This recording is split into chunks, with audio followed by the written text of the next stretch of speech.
Cava, no porque en Cava pasen cosas que no pasan en el país, sí podríamos decir que es parecida a Formosa, pero con la prensa de Noruega, ¿no? Podríamos sintetizarlo así.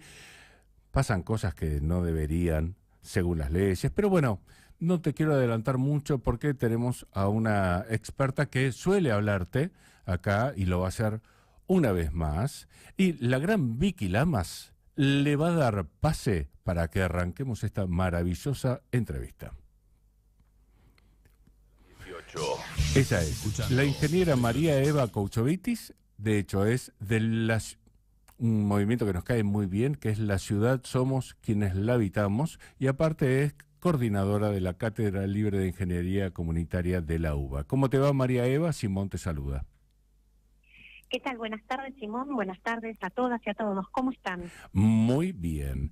De hecho, me adelantaste, no conozco mucho el tema, pero parece que hay cosas extrañas con los códigos. El código urbanístico, puede ser. Yo aprendo con vos, con compañeros tuyos, pero pasan cosas bien raras con los códigos que deberían estar y no están, que deberían actualizarse y no se actualizan. Bueno, ¿qué es lo que está pasando con el código urbanístico? Después contanos todo lo que quieras sobre estos problemas que tiene el gobierno de la ciudad con las leyes, que son muchos. Bueno, a ver, en primer lugar, la discusión sobre cómo se planifican las ciudades es fundamental para el cotidiano de quienes habitamos las ciudades.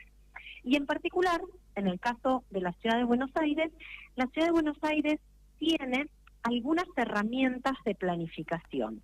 ¿Cuáles son las herramientas con las que cuenta la ciudad para poder llevar adelante su planificación?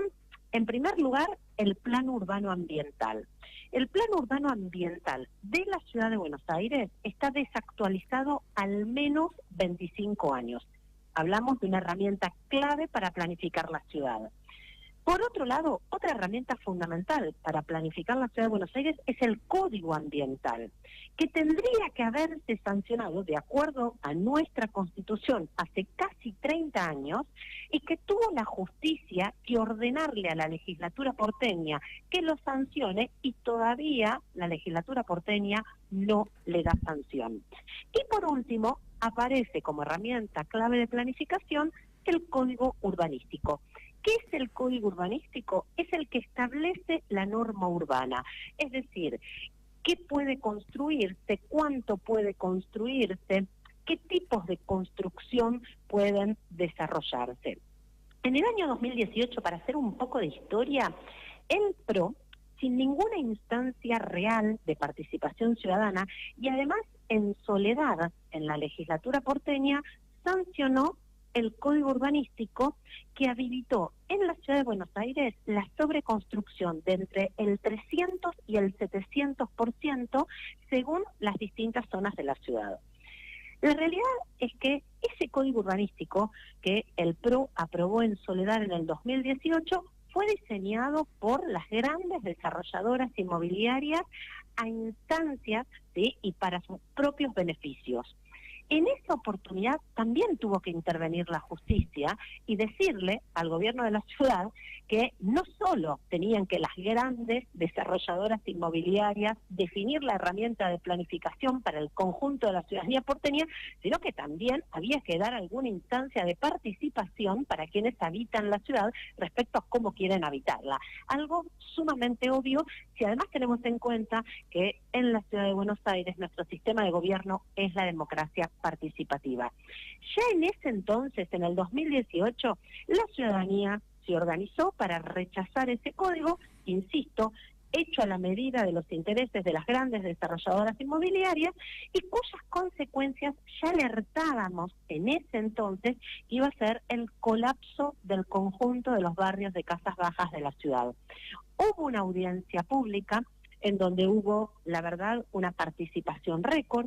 En esa audiencia pública denunciamos que ese impulso a la sobreconstrucción, primero era autoritario porque no había tenido instancias reales de participación ciudadana, y además ese impulso a sobreconstruir viviendas que finalmente no terminan siendo habitadas, sino que son solamente destinadas a la especulación inmobiliaria, sin ningún tipo de evaluación de impactos ambientales, iba a generar impactos irreversibles para la ciudad. Sí, La verdad, con todo lo que también hemos aprendido con vos y compañeros y compañeras de la crisis habitacional que hay acá, es gracioso, parece una paradoja, porque si se construye tanto y faltan tantas viviendas, parece como una tortura, ¿no? Como meter a un nene pobrecito con hambre a un restaurante y no dejarlo comer. Pero bueno, perdón por la claro, digresión. exactamente. La realidad es que el argumento de incentivar esta voracidad inmobiliaria en términos de sobreconstrucción, el gobierno la justificaba diciendo la ciudad de Buenos Aires tiene un importante déficit habitacional. Pero lo cierto es que en estos últimos 10 años en la ciudad de Buenos Aires se construyeron 10 millones de metros cuadrados. Estamos hablando del equivalente en superficie a 5 veces la superficie que hoy tiene Puerto Madero, y sin embargo eso no derramó en una sola vivienda para poder mitigar la emergencia habitacional. Al contrario, ese impulso a la sobreconstrucción, insisto, en general, de viviendas suntuosas, de viviendas que no son habitadas, de viviendas que ya ni siquiera son una reserva de valor para quienes las adquieren, sino que son el resultado del blanqueo de actividades extractivas legales e ilegales. Lo cierto es que eso profundizó la emergencia habitacional. No solo profundizó la emergencia habitacional poniendo en evidencia que no existe la teoría del derrame, que no porque yo construya viviendas suntuosas voy a mitigar la emergencia habitacional, sino que además eso generó una serie de impactos. Sí, la teoría del derrame solamente es cierta si hablas de petróleo y en el mar. En el resto de los Claro, ámbitos es mentira. es absolutamente mentira. Pero lo cierto es que también ya en ese entonces lo que denunciábamos es que la sobreconstrucción descontrolada iba a colapsar al conjunto de la infraestructura de los servicios públicos, iba a colapsar el equipamiento urbano. Uno no puede incentivar la sobreconstrucción si eso no lo acompaña con infraestructura de agua, con infraestructura de Olvídate. cloaca, con escuelas, con infraestructura de transporte público. La realidad es que lo que terminó sucediendo es que los barrios de casas bajas, sobre todo, se encontraron en emergencia urbanística. El entorno urbano, la identidad barrial, todo eso fue destruido y, por supuesto, las viviendas aledañas a estas megaconstrucciones también terminaron destruidas y deterioradas. Arrancó la zona norte de la ciudad de Buenos Aires a organizarse, fue Núñez, Barrio River, Bajo Belgrano, los primeros que empezaron a organizarse para frenar la destrucción de sus barrios con esta lógica de una sobreconstrucción sin límite. Ahí fueron a la justicia, hicieron semaforazos, banderazos y lograron, y esto es muy importante porque digo, esto es un gran ejemplo de que organizarnos, ¿sí?, siempre nos sirve, porque se organizaron y lograron que la legislatura diera marcha atrás y se aprobara una ley que le puso límite a este código urbanístico en estos barrios. Después empezaron a organizarse otros barrios que veían cómo el avance de este código urbanístico iba destruyendo la identidad barrial, colapsando los servicios y, por supuesto, ¿sí?, iba deteriorando la calidad de vida de quienes habitan en estos barrios.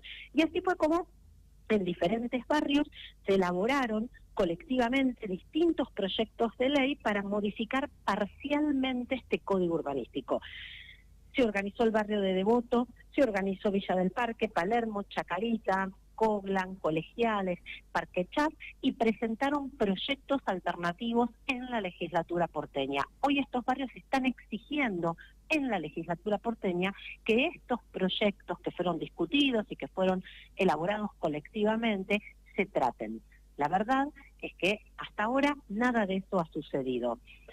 Sin duda que la necesidad de modificar el código urbanístico fue un tema de agenda, y eso es una enorme conquista de la organización ciudadana, es decir, de la ciudadanía y sus organizaciones, que logramos poner en agenda un tema que parece sumamente técnico, pero que en realidad tiene que ver con nuestro cotidiano, como les contaba al principio. Así que enorme conquista ciudadana, poner en agenda el hecho de frenar y modificar ese código urbanístico que estaba arrasando con la ciudad de Buenos Aires. Es más, todos los candidatos a jefe de gobierno en la elección del año pasado tuvieron que pronunciarse respecto al código urbanístico y todos prometieron en campaña que iban a modificarlo.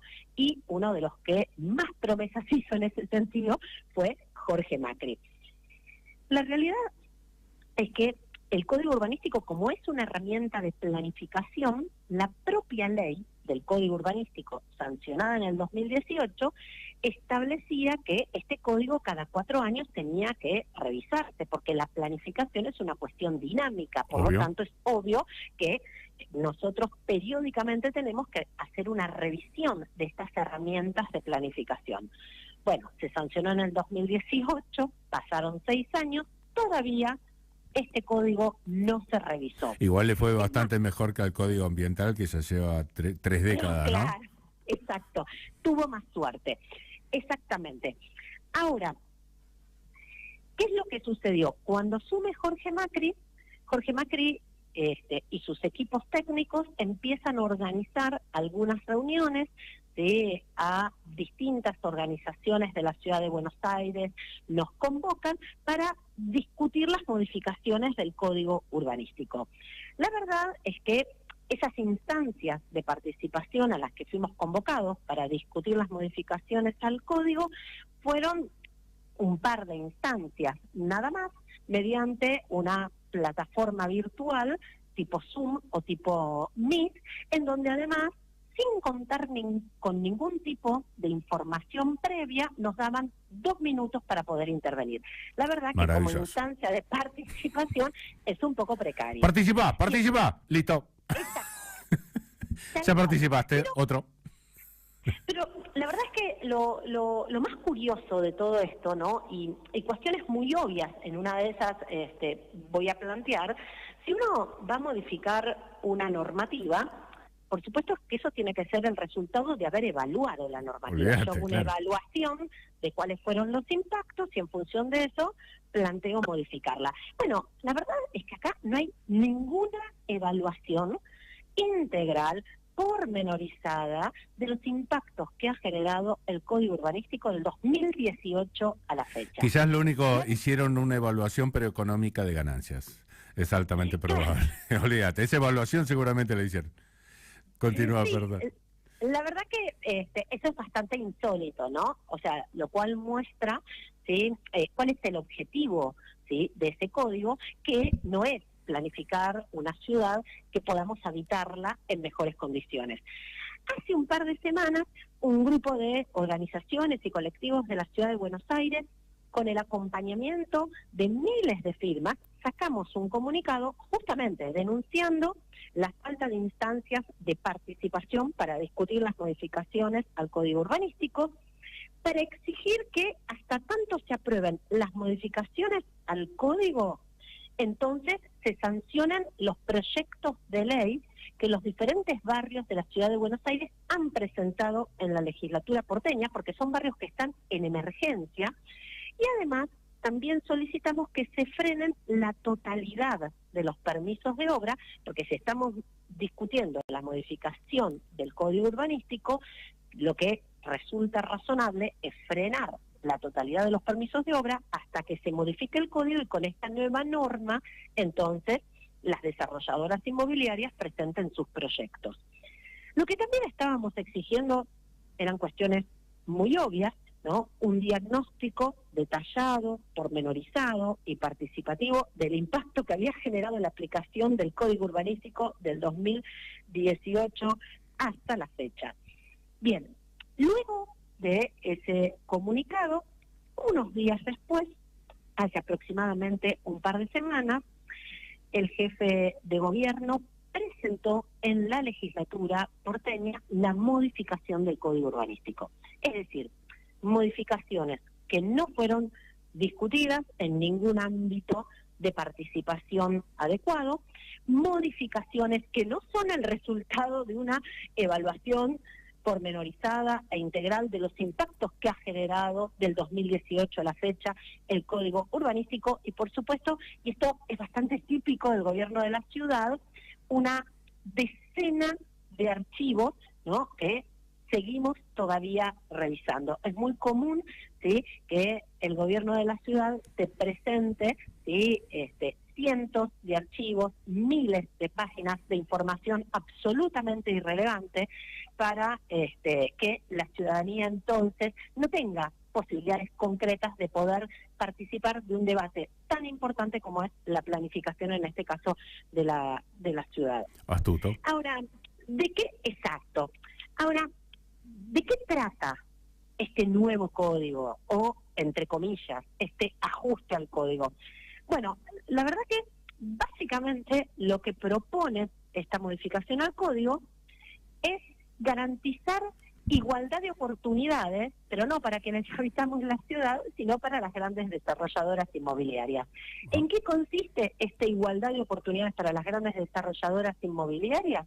Consiste en que las desarrolladoras inmobiliarias que construyan en el sur de la ciudad, en donde tenemos un menor valor del suelo y por lo tanto un negocio, entre comillas, menos rentable, van a poder esos metros que construyen en el sur de la ciudad, construirlos en el norte o en otras zonas de la ciudad, donde el valor del suelo es mucho más elevado y los negocios entonces son altísimamente rentables, ponerlos en esta zona violando la altura máxima a la que hasta ahora está permitido construir. Divino. Es decir, vuelven las megatorres a la ciudad de Buenos Aires. Y acá hago una aclaración. El código del 2018 establecía que la altura máxima para construir en la ciudad eran 45 metros. Este nuevo código lo que establece es que quien construya en el sur puede construir hasta torres de 90 metros en otras zonas de la ciudad. ¿Para qué?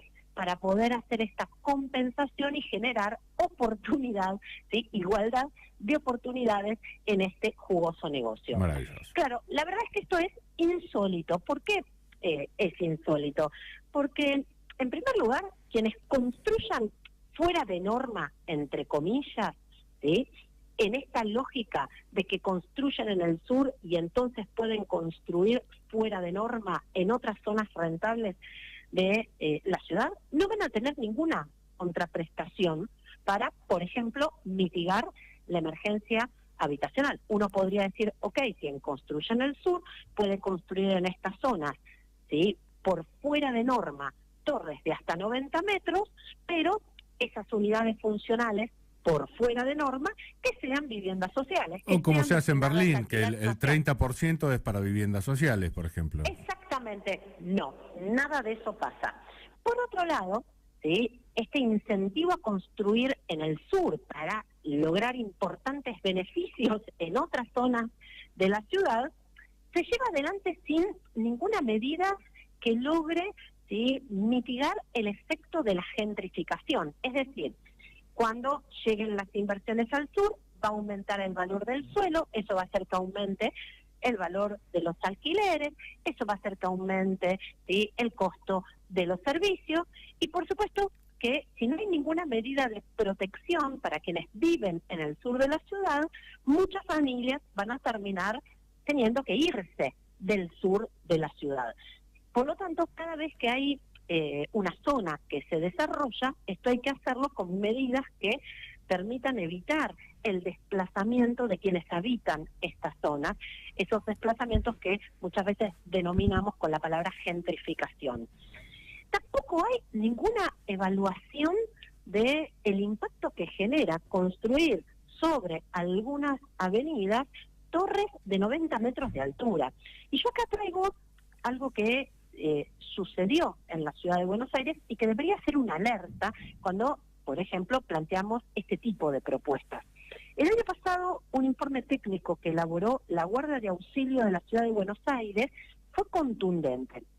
Las megaconstrucciones en altura que se estaban llevando a cabo en la Avenida Libertador eran las responsables de los innumerables daños, seguro que los recuerdan, de las viviendas de casas bajas en el barrio de Núñez.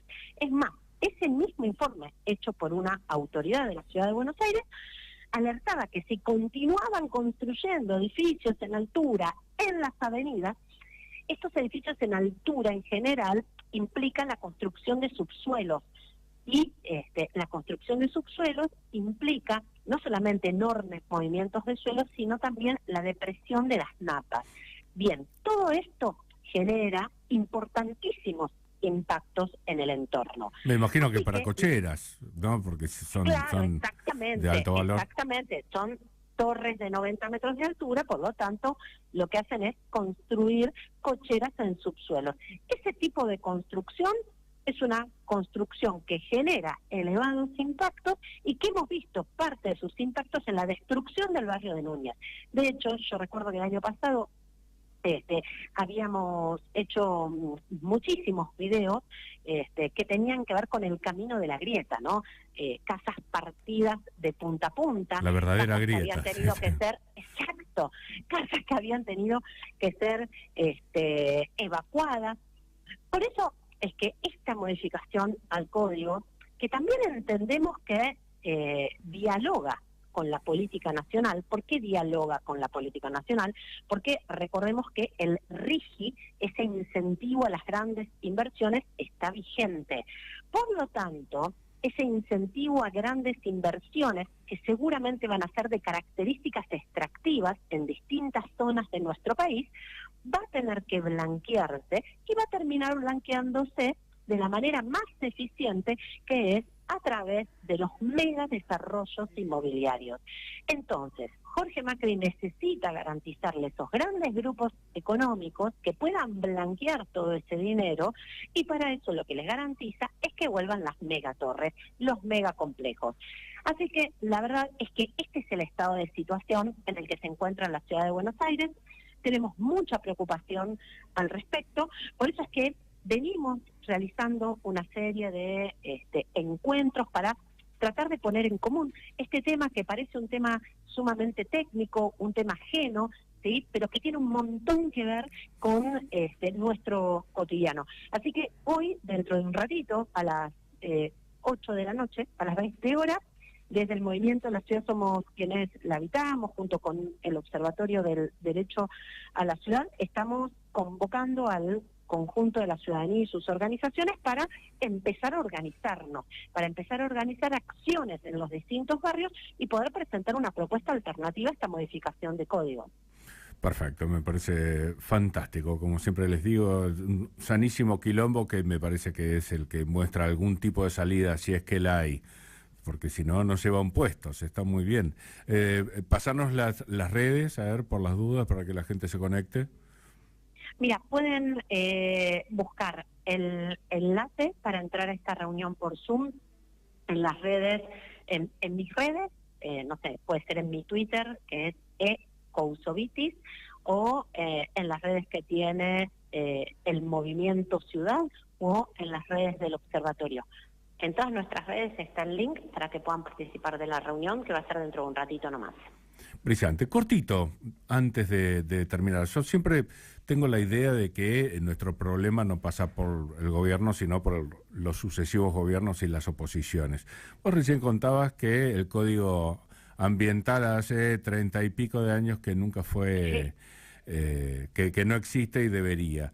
¿Las oposiciones han dicho algo? ¿Alguien ha levantado la voz en esa comprada legislatura o está muy todo poco, bien? Honestamente, muy poco, y la realidad es que si hoy la legislatura está obligada a partir de un fallo judicial a tener que sancionarlo, es como consecuencia de que el observatorio, junto con distintas organizaciones de la ciudad, fuimos a la justicia hace muchos años a exigirlo.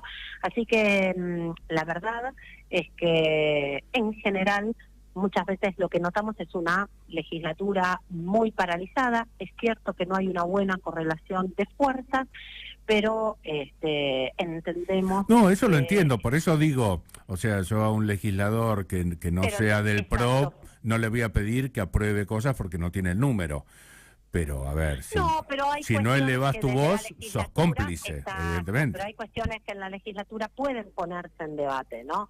Digo, porque la legislatura tiene la posibilidad de amplificar aquellos debates que desde el oficialismo tratan de callar. Uno de ellos tiene que ver con la sanción del Código Ambiental.